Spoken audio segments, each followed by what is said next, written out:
At kung nagkataong nandito kayo sa Banff at nagkikrave kayo sa desserts, huwag na huwag niyong kalimutang daanan or pasyalan itong Beaver Tails. One of a kind at sobrang daming choices ng kanilang desserts. Pagpasok nyo nga sa loob, malulula kayo sa dami ng pagpipilian. Meron nga pala silang 2 branches dito sa downtown ng Banff. Alam niya mga guys, hindi ko rin alam kung ano eksaktong dahilan kung bakit sobrang famous nitong Beaver Tails dito sa Canada. Ang natatandaan ko lang, nung unang natikman ko to, sinabi ko sa sarili ko na uulit at uulit ako dito. Sobrang sarap naman kasi at sulit yung presyo ng mga items nila. Kaya ito, kada pupunta tayo ng Banff, hindi pwede natin, hindi tayo kakain dito.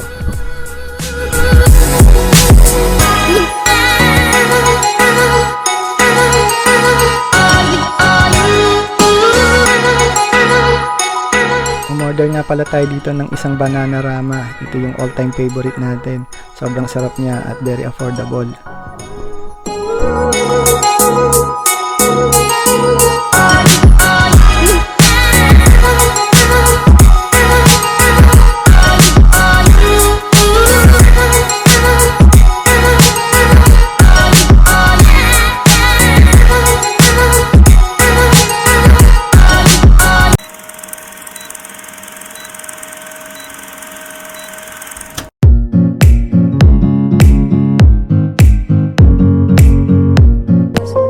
Been running into you in my head, in between what could have been. Yeah.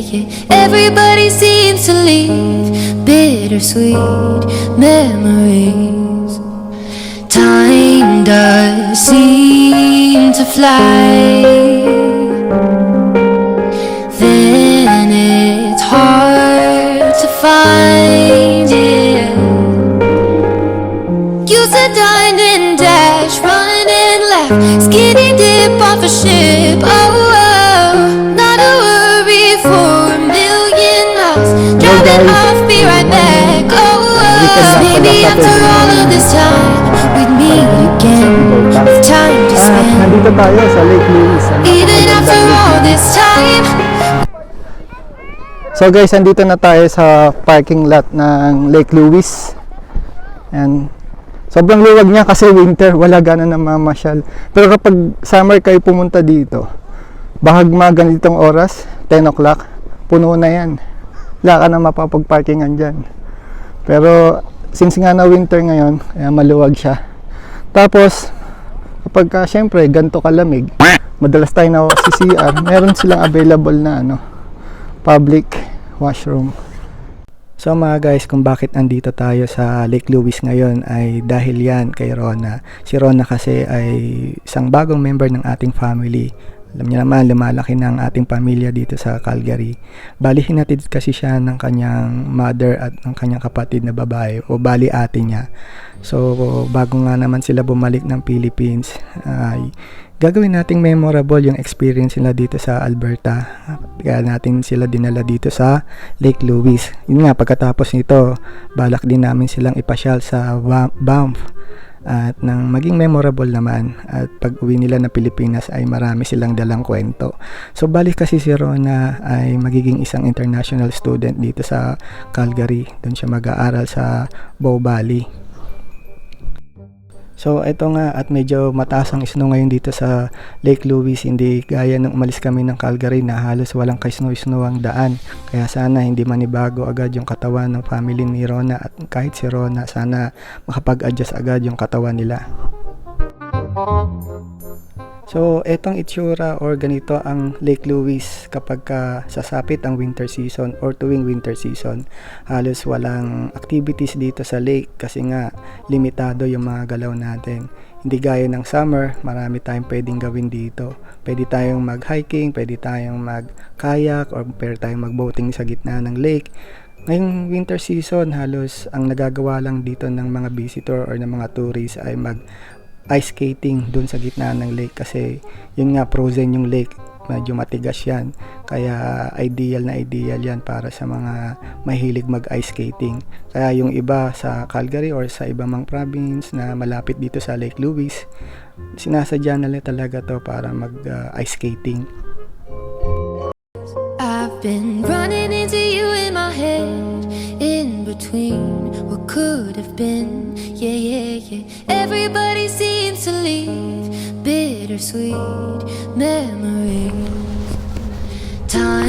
Ano, kamusta? seem to fly. Ganda? Then it's hard to find it. So mga guys, yung nakikita nyo is yan yung Fairmont Hotel. Bali dito sa area na to sa may Lake Louise hanggang Jasper. Bali 3 yung branch niyan. Merong isa sa Jasper, dito sa Lake Louise, tapos yung isa nasa Banff. Bali yung Fairmont Hotel, isa yan sa pinaka-expensive o mahal na hotel dito sa Alberta na pwede mong pag-stayan. Pero worth it naman kasi yung binabayaran dyan, yung pangalan, tapos yung mga view. Kagaya dito, itong nasa Lake Louise, overlooking niya yung lake mismo. Kapag summer, sobrang ganda ng lake na yan. Kulay turquoise yung tubig. Yung sa Banff naman, ang panlaban nila doon is yung Rockies. Sobrang ganda ng view ng mountain. Kaya worth it na worth it yung babayaran mo sa hotel. Yung sa Jasper, hindi ko pa yun nakikita or hindi ko pa napuntahan. Kaya, pero for sure naman, sigurado ako maganda rin yung location ng hotel na yon. So isa nga din sa pinupuntahan dito sa Lake Louise, especially kapag kagabi, is yung ice sculpture nila. Kasi yan mga guys, mayroong ilaw yan or may LED lights yan. Kaya shining and shimmering yan kapag kagabi mga guys. At isa pa tong horseback riding or horse riding na sakay kayo, hinihila kayo ng kabayo paikot dito sa Lake Louise. Parang sa pagkakaalam ko may bayad to guys, doon kayo magbabayad sa Fairmont Hotel, parang nasa $45 to $50 per head. Hindi na rin masama yung price, basta kaya mo yung lamig, kasi ngayon sa kinatatayuan ko negative 10 na ang temperature, tapos masakit na yung mga daliri ko sa kamay, tapos tumutulo pa yung sipon ko. Excuse me, pero sa sobrang lamig kasi dito guys ngayon, hindi may iwasang tumulo yung sipon. Siguro nature na talaga yon or normal na lang yun kapag sobrang lamig ng panahon. At ito nga, parang may sasakay na mga guest o visitor galing sa Fairmont Hotel. Ayan, sumakay sila sa kabayo, parang iikot sila dito sa buong Lake Louise. Parang siguro may 1 oras yung ikutan na to. Kaya pag sumakay tayo dyan, dapat maganda yung layers layered ng mga suot natin para tumagal tayo, kasi sayang yung $45 kung hindi natin matatapos.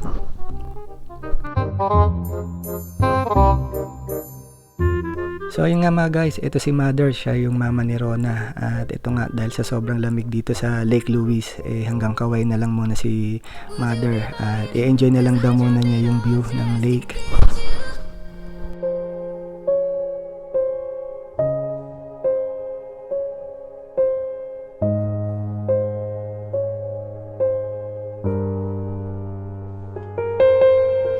Bring me back to life. Bring me back to life. Always dream too big for So this dapat thing. ganyan gamit nating sapatos guys, para ma-enjoy natin yung lake. Kasi ano yan, kasi may blade. May blade yan guys, yung sapatos nila na yan. Yan. Yun nga lang, syempre konting ingat. Pagka na-aksidente ka dyan, sigurado hiwa ang ating mga balat. Grabe, tumutulo na yung sipon ko. Ganito talaga kapag sobrang lamig. Pero yun nga, gaya nga nasabi ko, sobrang worth it. Kahit anong season mo siya puntahan, summer, winter, sobrang ganda dito sa Lake Louise. Yung mga artista na nagko-concert dito sa Calgary, sa Alberta, hindi nila talaga pinalalampas pumunta dito. Kahit anong season pa yung concert nila, dadaan sila dito. So ayun nga mga guys, at dito natatapos yung gala natin ngayong umaga dito sa Lake Louise, at pababa na kami at papunta naman kami ng Banff. Medyo maaga pa, 11 AM lang, baka doon na lang din kami mananghalian sa Banff. Okay guys, see you later, see you sa Banff. Bring me back to life. One eternity later. So yun nga mga guys, andito na tayo sa Banff. magpapapicture lang sila dito sa sa logo ng BAMF. Yan. Hindi kasi pag nagpunta kayo dito sa BAMF, di pwedeng hindi kayo dadaan dito pang souvenir photo. Yan, sila mother at ang kanyang dalawang daughter. Yan. So si Rona ay naka-yellow, siya ay maiiwan dito kasi international student. Tapos sila mother at si ate niya ay uuwi na sa Philippines next week. Yun.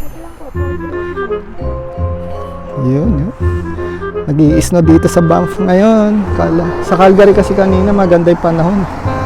Tapos nung malis kami naman ng Lake Louise, nag-start na rin mag-snow.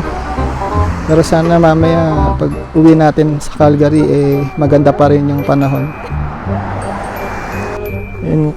So ayun nga, gaya nga ng sinabi ko, pagka pumunta kayo dito sa Banff, dapat din nyo palalampasin to. Gaya nitong mga turista. Ayan, mga Koreano yata to. Tapos mga kabayan, mga Pilipino. Dadaan talaga sila dito para mag-picture. Ayan. Isang pamilya sila. Yun. Hindi ko maintindihan ang kanila sinasabi. Korea. So yun, tapos na kami. Pupunta na tayo ng Banff downtown. A few moments later.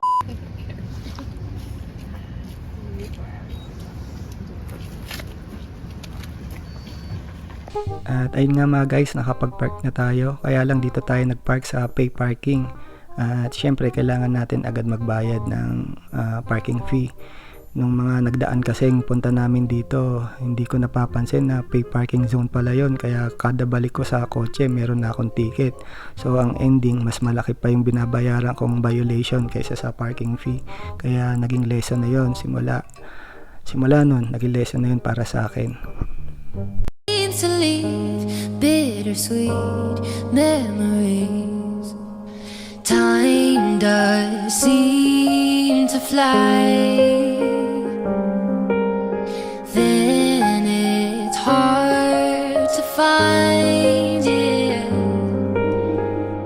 Used to dine and dash, run and laugh, skinny dip off a ship. Oh, not a worry for a million miles. Driving off, be right back. Oh, 'cause maybe after all of this time, we'd meet again with time to spend.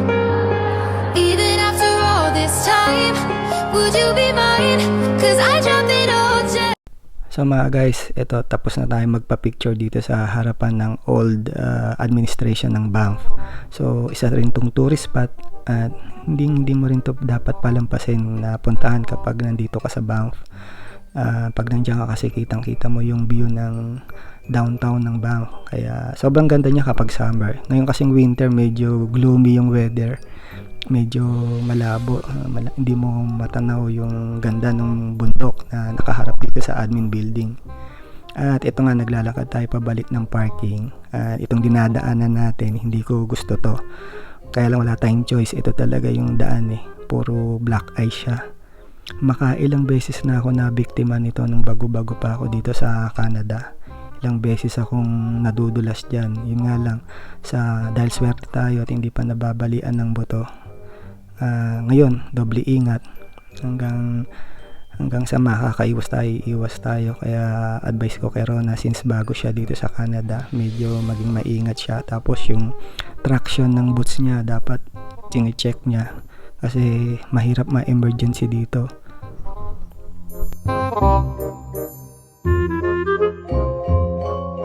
So may timer siya. Bully natin yan. 2 seconds and 1. So tayo sa Cascade. Actually para siyang mall or mall na maliit. May mga mangilan-ngilan na kilalang branding dito. So syempre typical na mall sa ground floor. Yan, mga shops. Canada Goose, medyo mahal yan. Natin afford yan. Columbia, sakto lang. Tapos nasa baba ang food court, doon tayo kakain muna para may lakas. Sobrang lamig ngayon at hindi ko maintindihan kung bakit. Yan. Sakto, mainitan ng konti. Yan ang cascade. Yun. So yun, kakain muna kami guys at mamaya diretso ikot muna, gala. Bili ng souvenirs, pauwi ng Pilipinas.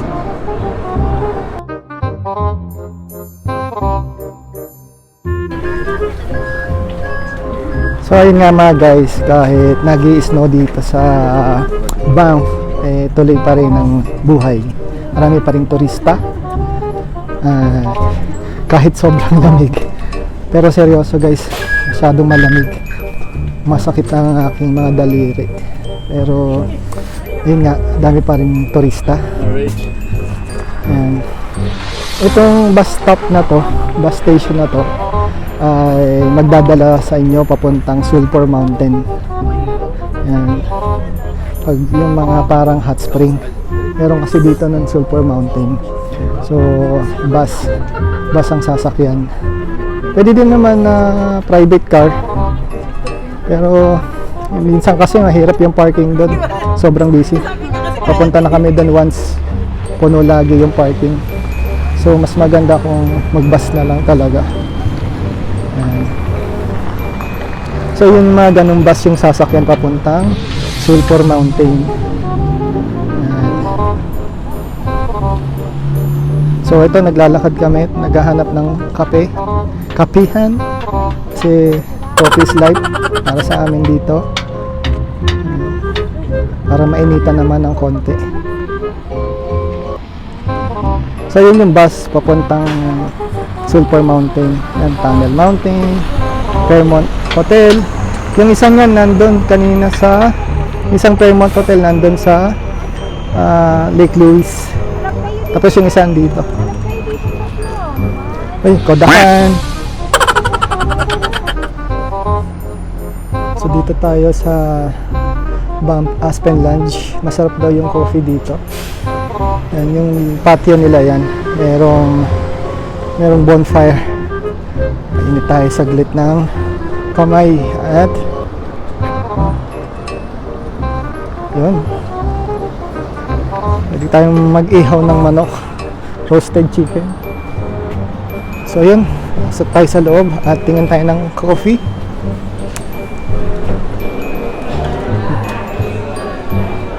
Dinadayo rin kasi itong coffee shop na to. Try natin kung gaano siya kasarap. Anong tao? Anong tao? So, ang pangalan ng coffee shop is White Bark Coffee. White Bark Coffee.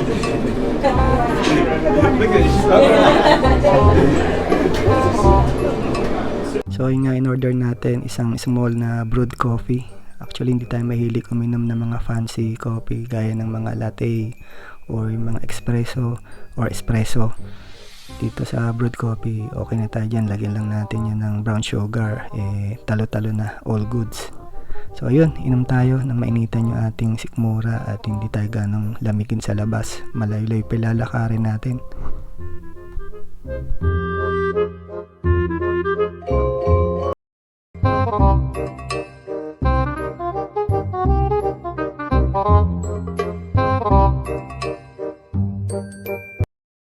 Have passed.